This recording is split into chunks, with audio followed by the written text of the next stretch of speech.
بسم الله الرحمن الرحيم. والمرسلات عرفا فالعاصفات عصفا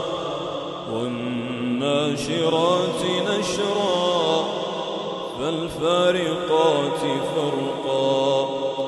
فالملقيات ذكرا عذرا أو نذرا إنما توعدون لواقع فإذا النجوم طمست وإذا السماء فرجت وإذا الجبال نسفت وإذا الرسل أقتت لأي يوم أجلت ليوم الفصل وما أدراك ما يوم الفصل ويل يومئذ للمكذبين ألم نهلك الأولين ثم نتبعهم الآخرين كذلك نفعل بالمجرمين ويل يومئذ للمكذبين ألم نخلقكم من ماء مهين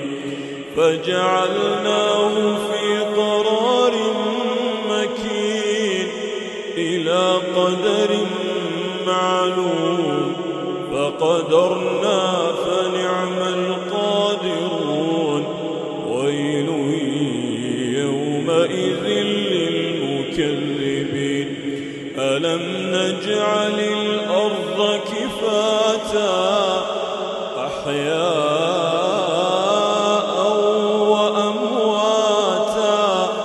وجعلنا فيها رواسي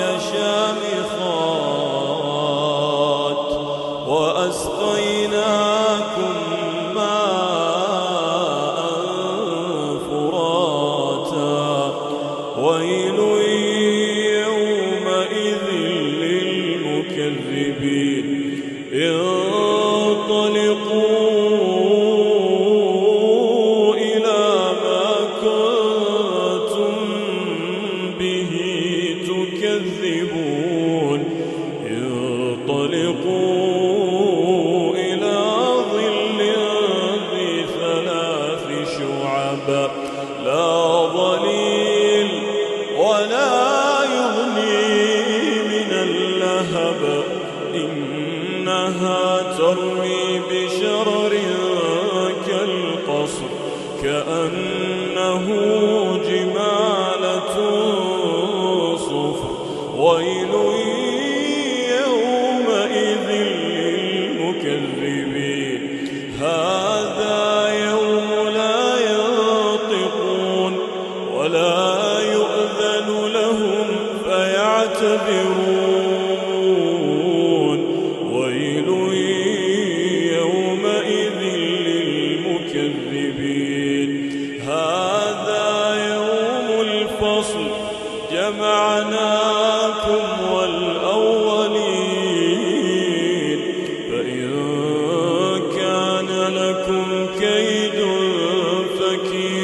فكيدون ويل يومئذ للمكذبين إن المتقين في ظلال وعيون وفواكه مما يشتهون كلوا واشربوا هنيئا بما كنتم تعملون إنا كذلك نجزي المحسنين ويل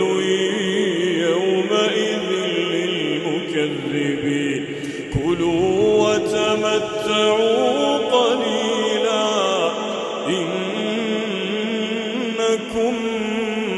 مجرمون ويل يومئذ للمكذبين